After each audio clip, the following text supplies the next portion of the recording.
Desa Sukamulyo memang kembali damai, namun di balik kesunyian malam, ada rahasia yang belum sepenuhnya terkubur. Dan di ufuk jauh, gong gaib berdentum sekali, pelan, hanya sekali, lalu hilang. Seolah menjadi pertanda bahwa teror mungkin saja belum benar-benar berakhir. Beberapa minggu setelah kematian Surya, kehidupan di desa Sukamulyo mulai pulih. Warga kembali bekerja di sawah, anak-anak berlarian di jalanan tanah, dan suara tawa kembali terdengar di antara rumah-rumah bambu. Namun ada sesuatu yang tak kasat mata masih menggantung di udara. Warga kerap merasakan hawa dingin menusuk tulang saat melewati pemakaman, meski matahari bersinar terik. Bahkan hewan-hewan peliharaan sering menggonggong ke arah kosong, seolah melihat sesuatu yang tak bisa ditangkap mata manusia. Suatu malam, Bima terbangun dari tidurnya dengan keringat dingin membasahi tubuh. Dalam mimpinya, ia melihat Wira berjalan di tepi sungai desa. Wajahnya pucat, sorot matanya kosong. Wira menoleh padanya dan berbisik, "Bima, jangan percaya, belum selesai. Mereka masih ada." Ketika Bima mencoba meraih tangan Wira, tubuh itu mendadak hancur menjadi debu hitam yang terbawa angin. Dari dalam kegelapan, suara gong berdentum sekali lagi, keras, membuat telinga Bima nyeri. Ia terbangun dengan nafas terengah, jantung berdebar hebat. Keesokan harinya, seorang anak kecil bernama Nisa berlari ketakutan. Ia bercerita pada ibunya bahwa ketika bermain petak umpet di dekat pemakaman, ia melihat tanah di salah satu nisan bergerak naik turun, seperti ada sesuatu yang hendak keluar. Awalnya sang ibu menganggap itu hanya imajinasi anak-anak, tapi saat malam tiba, beberapa warga yang lewat di dekat pemakaman mengaku mendengar suara lirih, mirip orang mengira minta tolong dari dalam tanah. "Lepaskan aku." Panas, gelap. Kabar itu menyebar cepat. Suasana desa kembali mencekam. Kiai Hamdan memanggil Bima dan Andra ke langgar. Dengan wajah pucat, ia berkata, "Surya sudah binasa, benar. Tapi ia bukan satu-satunya yang bermain dengan kegelapan. Aku mencium tanda, ada sesuatu yang lebih tua, lebih kuno, yang bangkit karena ritualnya. Sesuatu yang bahkan Surya pun tak kuasai." Bima menelan ludah, bulu kuduknya meremang. "Maksud Kiai, arwah tumbal?"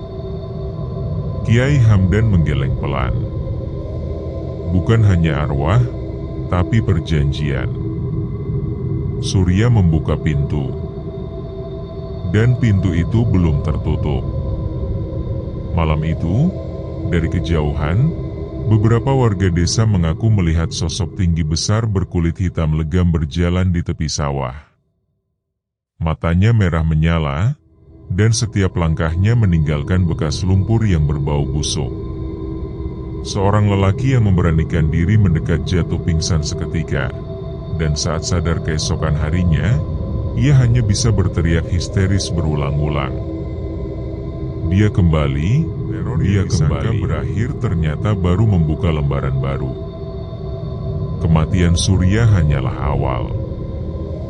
Dan desa Sukamulyo harus bersiap menghadapi sesuatu yang jauh lebih kelam. Sesuatu yang mungkin tidak bisa mereka lawan hanya dengan doa dan keberanian. Bayangan hitam kini bergerak bebas di malam hari, menunggu waktu untuk menuntut tumbal baru. Malam itu, langit desa Sukamulyo mendung pekat. Bulan tertutup awan, meninggalkan kegelapan yang begitu rapat. Angin berhembus dingin membawa aroma anyir tak wajar, seolah bau darah dan bangkai hewan bercampur jadi satu. Di lumbung padi milik Pak Rahmat, beberapa warga sedang berkumpul menumbuk padi. Mereka memilih lembur karena persediaan beras menipis setelah beberapa minggu terakhir dihantui kekacauan.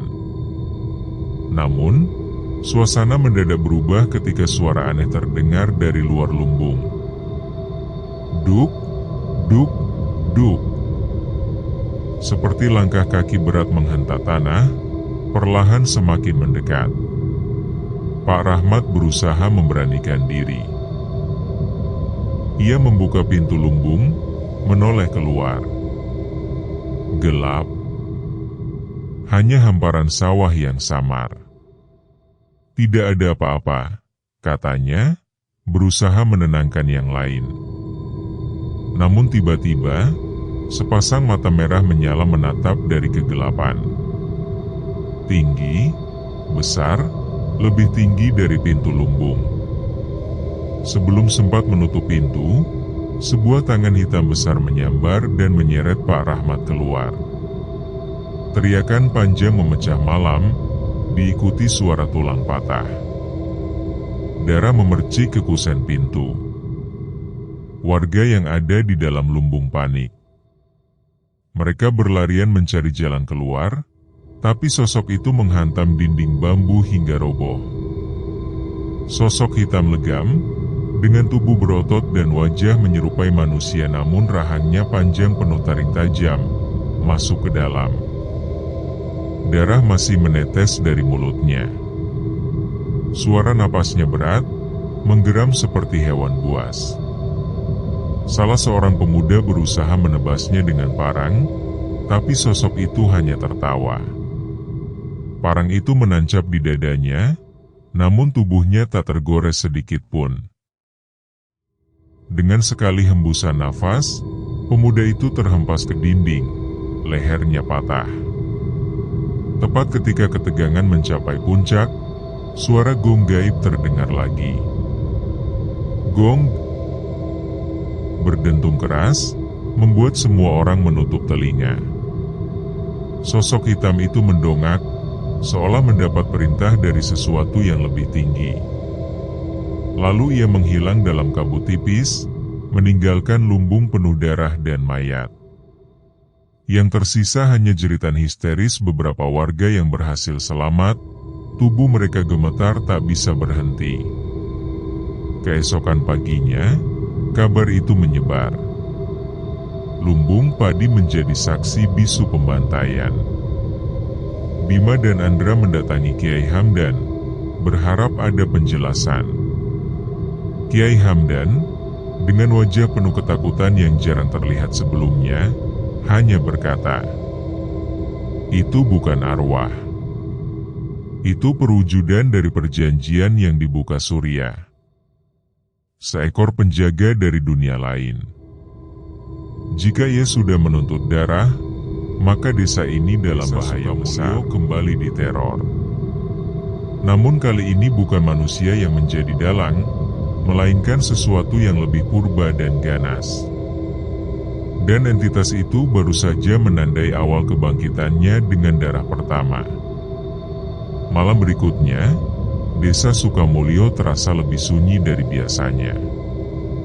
Warga menutup pintu rapat-rapat, tak berani keluar rumah setelah tragedi di lumbung padi. Namun rasa takut justru makin tebal, karena mereka tahu sesuatu sedang berkeliaran. Menjelang tengah malam, rumah Pak Jaya tiba-tiba terbakar hebat.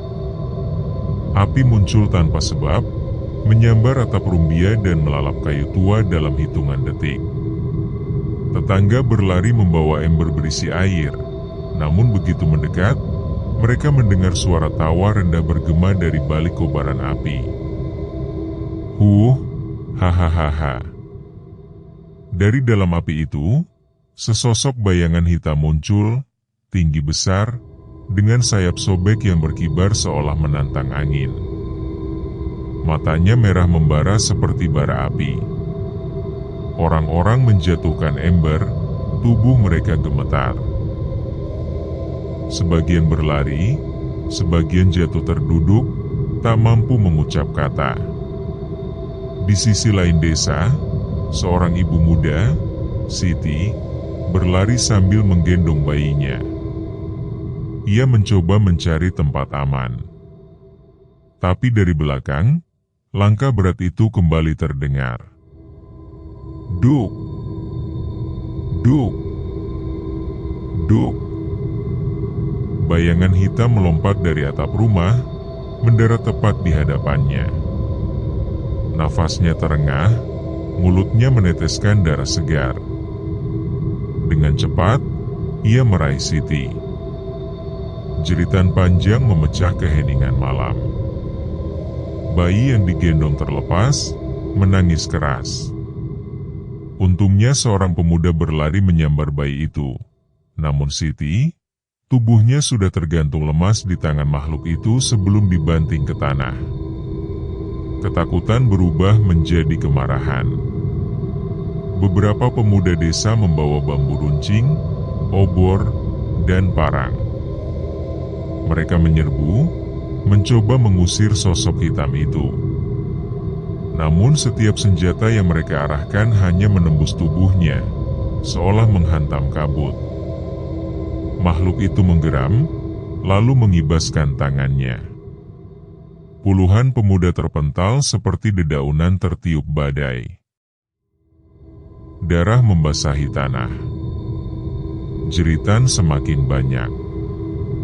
Obor-obor jatuh, membakar beberapa rumah di sekitarnya. Desa Sukamulyo berubah menjadi neraka api dan tangisan. Di langgar kecil, Kiai Hamdan berdoa dengan suara bergetar. Ya Allah, lindungi hamba MU ini.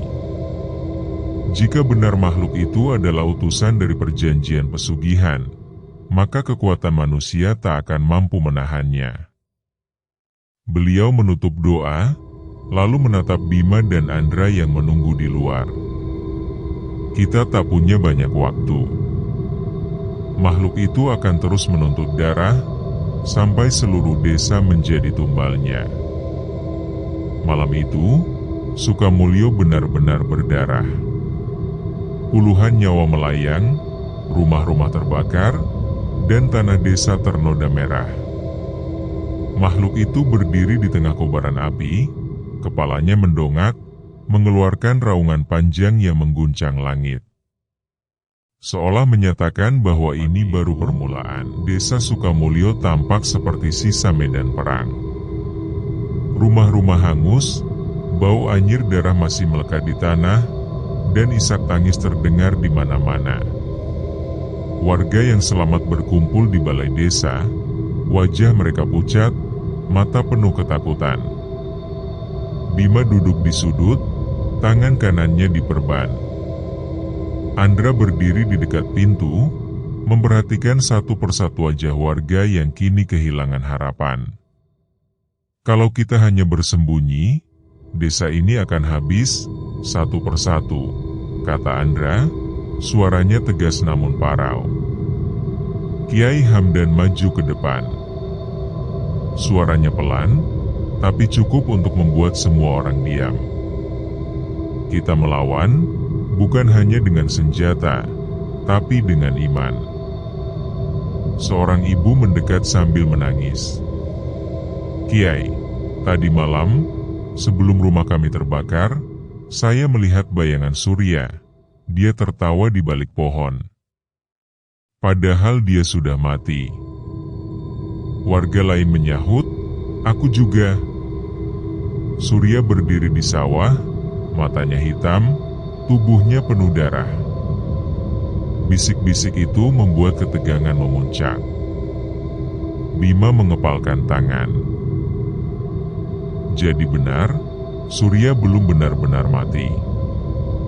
Atau mungkin roh pesugihannya yang menyamar. Kiai Hamdan menghela napas panjang. Kita tak bisa melawan makhluk itu dengan parang atau bambu runcing. Ia bukan daging, bukan tulang. Tapi ada cara lain, kita harus memutus perjanjian gaib yang mengikatnya. Bagaimana caranya, Kiai? Tanya Bima. Kita harus mencari tempat ia melakukan ritual. Pusat kekuatannya pasti masih ada. Kalau kita temukan dan hancurkan, insya Allah makhluk itu bisa diputus dari dunia ini. Warga mulai saling pandang.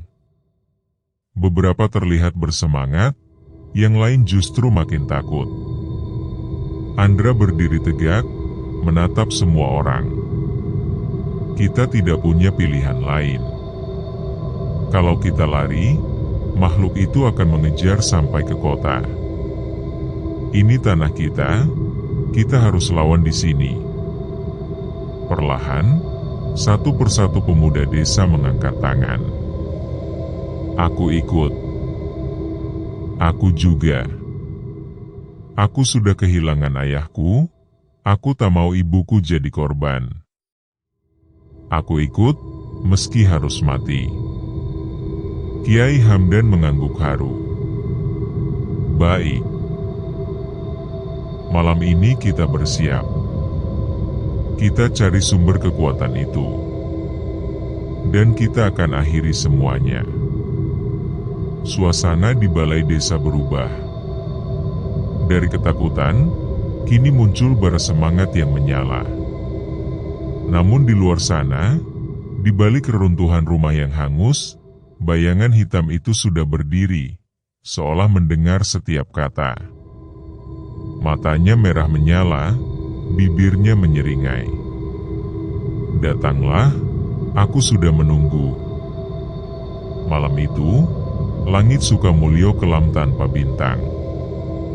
Angin berhembus dingin, membawa aroma tanah basah bercampur darah. Obor-obor menyala, dipegang erat oleh para pemuda desa yang bersiap menyusuri jalan setapak menuju hutan larangan di sebelah timur desa. Di barisan depan, Andra membawa parang, sedangkan Bima memanggul karung berisi garam dan kapur baru sesuai petunjuk Kiai Hamdan. Sementara itu, sang Kiai menuntun mereka dengan bacaan doa yang tak henti-hentinya dilantunkan. Jangan berpencar, pesan Kiai Hamdan dengan suara rendah. Makhluk itu suka menyesatkan pandangan. Apa yang kalian lihat, jangan langsung dipercaya sebelum kalian yakin benar. Masuk ke hutan, suara langkah kaki tambahan terdengar di antara rombongan. Tak, tak, tak.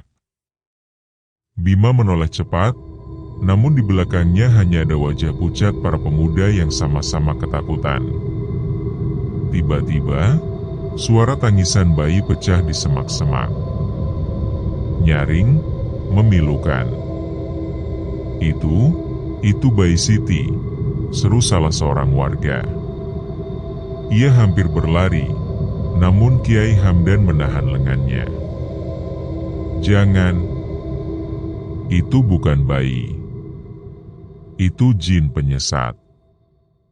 Fokus pada jalan. Tangisan itu berubah jadi tawa parau, lalu lenyap tertiup angin. Setelah lebih jauh, mereka menemukan sebuah pohon besar dengan batang menghitam. Dari celah-celah kulit pohonnya, mengalir cairan merah pekat, seperti darah segar. Warga yang melihat langsung muntah. Bau amis memenuhi udara. Di batang pohon itu, terukir lambang segitiga terbalik, di tengahnya ada mata hitam menyala. Ini, tanda pesugihan hitam, gumam Kiai Hamdan. Kita sudah dekat. Tak lama kemudian, kabut pekat menyelimuti jalan. Dari balik kabut, sosok Surya muncul. Bajunya robek, wajahnya penuh luka, matanya hitam tanpa bola. Kenapa kalian datang ke sini? Suaranya serak, bercampur gema. Kalian takkan bisa menghentikan apapun. Aku sudah kaya, aku sudah abadi. Bima maju selangkah, menggenggam parang. Kau sudah membunuh banyak orang, Surya. Hari ini, semuanya berakhir. Surya hanya tertawa, lalu tubuhnya bergetar. Seketika, Dari punggungnya muncul sayap hitam besar, dan dari mulutnya menetes darah segar. Kabut makin pekat, obor-obor bergetar, dan tanah di bawah kaki mereka bergetar seolah ada sesuatu yang ingin keluar dari perut bumi. Warga menelan ludah, jantung berdegup cepat. Dan di hadapan mereka, Surya, yang sudah bukan lagi manusia, membentangkan sayapnya, siap menelan siapapun yang berani mendekat. Suara dentuman keras terdengar saat tanah di bawah kaki mereka terbelah. Dari celah itu keluar uap panas bercampur bau anyir yang menusuk hidung. Warga yang ikut ekspedisi menjerit, sebagian hampir terjatuh. Surya mengepakkan sayap hitamnya, menciptakan pusaran angin yang memadamkan beberapa obor. Hutan seketika gelap gulita, hanya tersisa cahaya merah dari matanya yang berkilau seperti bara. Semua mundur. Jangan biarkan dia memecah barisan, teriak Andra. Tiba-tiba, di antara kabut, muncul bayangan-bayangan menyerupai warga desa yang sudah mati. Ada Pak Rahman yang lehernya masih berlumuran darah, ada anak kecil dengan tubuh gosong akibat kebakaran, bahkan ada wajah seorang ibu yang menangis sambil membawa bayi. "Bu," salah satu pemuda hampir berlari mendekat, matanya berlinang. Namun seketika bayangan itu berubah menjadi makhluk hitam bertaring yang langsung menyerang. Untung saja Bima menebasnya dengan parang, membuat ilusi itu hancur menjadi asap. "Jangan percaya penglihatan kalian," teriak Kiai Hamdan. Suaranya lantang di tengah kekacauan. Mengeluarkan botol kecil berisi air doa. Ia memercikkan ke tanah yang retak, lalu lantunan ayat-ayat suci mengalun dari bibirnya. Suara itu membuat Surya meraung kesakitan.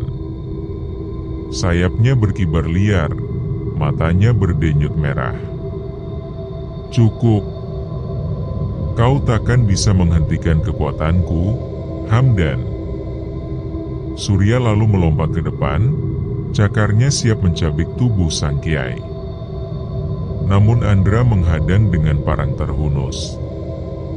Benturan keras terdengar, membuat percikan api keluar dari bentrokan itu. Melihat keberanian Andra, warga desa pun ikut melawan. Mereka melempar garam, kapur barus, dan bahkan air doa ke arah Surya. Setiap lemparan membuat tubuh makhluk itu mendesis, mengeluarkan asap hitam.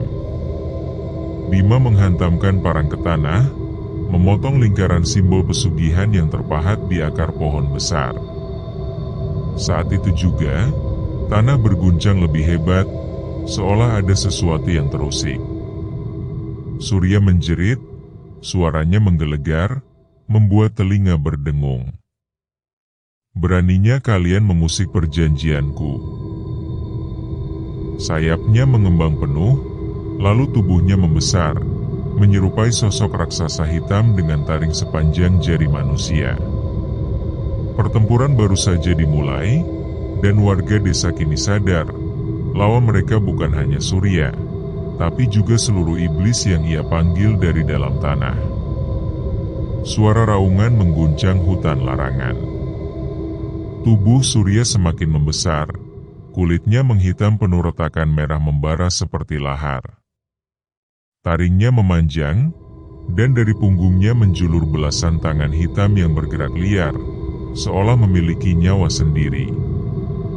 Warga desa terhuyung mundur, sebagian hampir menjatuhkan obor mereka. "Ya Allah, itu bukan manusia lagi," bisik salah seorang pemuda dengan wajah pucat. Namun Kiai Hamdan tetap berdiri tegak. Ia merentangkan tangan, suaranya menggelegar. "Ini ujian. Jangan gentar, Allah bersama orang-orang yang beriman." Surya menghantam tanah dengan tangan-tangan hitamnya. Gelombang energi hitam menyapu, membuat pepohonan tumbang berderak. Beberapa warga terpental, menjerit kesakitan. Andra berlari ke depan, menebas salah satu tangan iblis itu. Parangnya mengenai daging hitam pekat, darah panas menyembur dan mengeluarkan bau menyengat seperti belerang. Surya meraung, tetapi luka itu segera pulih, bahkan tangannya bercabang 2 kali lipat. Hahaha. Semakin kalian melawanku, semakin aku kuat.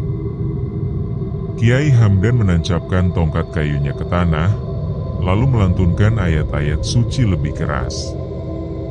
Cahaya putih keluar dari tongkat itu, membentuk lingkaran perlindungan di sekitar warga. Ketika salah satu tangan Surya mencoba menembus lingkaran itu, dagingnya langsung terbakar, membuat iblis itu menjerit kesakitan.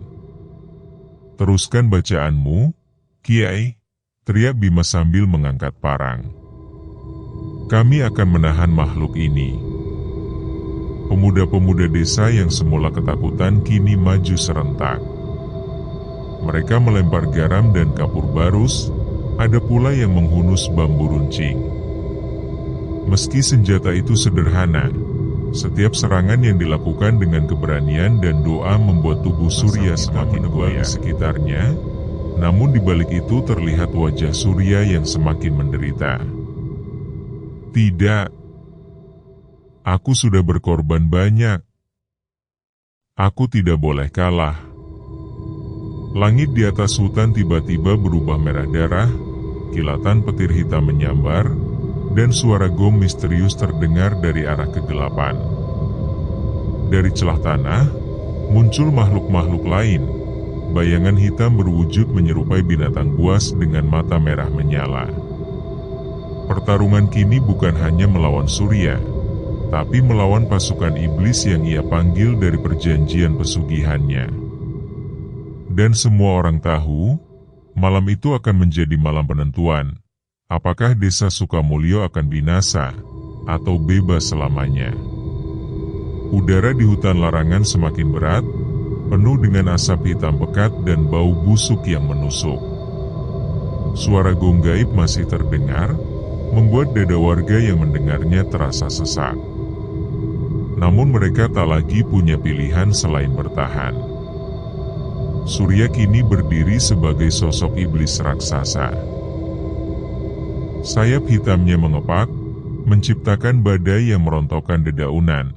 Sementara puluhan makhluk iblis kecil berwujud bayangan mulai mengepung dari segala arah. "Bertahan. Jangan biarkan mereka memecah barisan," teriak Andra, matanya tajam penuh tekad. Pasukan iblis menyerbu. Ada yang melompat ke arah lingkaran perlindungan, ada pula yang mencoba menyeret warga ke dalam kegelapan. Teriakan menggema di mana-mana. Bima mengayunkan parangnya, menebas satu makhluk hingga hancur menjadi asap.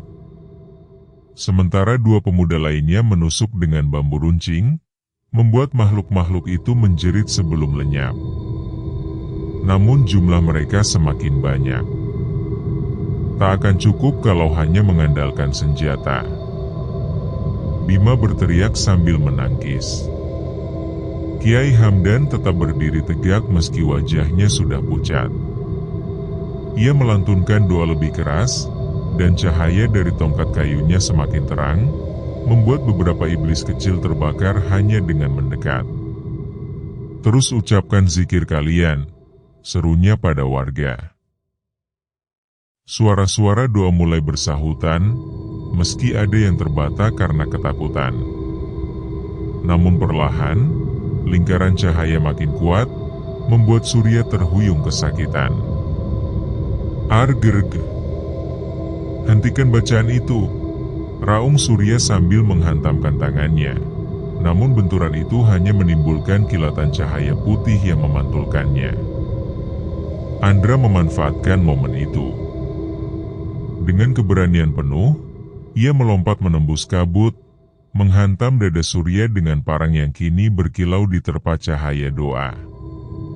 Tebasan itu menembus kulit hitam iblis tersebut, membuat darah pekat menyembur. Surya meraung lebih keras, tubuhnya bergetar hebat. "Kau berani melawanku, Andra?" Namun Bima segera menyusul, menusukkan parangnya ke kaki makhluk itu. Serangan-serangan warga lain menghujani tubuh Surya, dari garam, bambu, hingga air lutut. Tubuh raksasanya mulai retak seperti tanah kering. Dari celah retakan itu keluar cahaya merah menyala, seolah tubuhnya akan meledak kapan saja. Warga desa menatap dengan mata penuh harapan bercampur takut. Kiai Hamdan mengangkat tongkatnya tinggi-tinggi, suaranya lantang menggetarkan malam. "Sekarang, hancurkan kebatilan ini dengan iman kalian." Langit bergemuruh, dan cahaya putih turun menembus kegelapan. Malam itu, segalanya berada di ambang akhir, hidup atau mati, selamat atau binasa. Detik-detik terakhir terasa begitu panjang. Surya, tubuhnya retak-retak, meraung hingga suara gema memenuhi seluruh hutan. Puluhan makhluk bayangan di sekelilingnya mulai berhamburan, melarikan diri dari cahaya putih yang kini membanjiri tanah. Kiai Hamdan tetap berdiri tegak di tengah lingkaran doa. Parang dan tongkat kayu berpadu dengan suara zikir warga, membentuk perisai energi yang tak terlihat namun kuat. "Sekarang, semuanya bersatu," teriak Kiai Hamdan. Andra dan Bima maju ke depan, parang terhunus, menebas setiap cabang tangan hitam yang masih mencoba menyerang. Warga lain terus memercikan air doa dan melempar garam ke arah tubuh Surya. Tubuh raksasa itu berguncang hebat, darah pekat menyembur, retakan di kulit hitamnya semakin besar. "Tidak, aku tak boleh kalah," teriak Surya, namun suara itu semakin melemah. Tiba-tiba, dari dalam retakan tubuhnya, keluar cahaya merah menyala yang memancar ke atas, membentuk bola energi besar. Semua orang menutup mata, menahan cahaya yang menyilaukan itu. Bola cahaya itu meledak dengan dahsyat, menciptakan gelombang yang mengguncang bumi. Suara teriakan Surya bercampur raungan iblis lain terdengar hingga ke langit. Tanah di hutan retak, api dan asap membubung tinggi, namun dari dalam ledakan itu muncul satu hal yang jelas.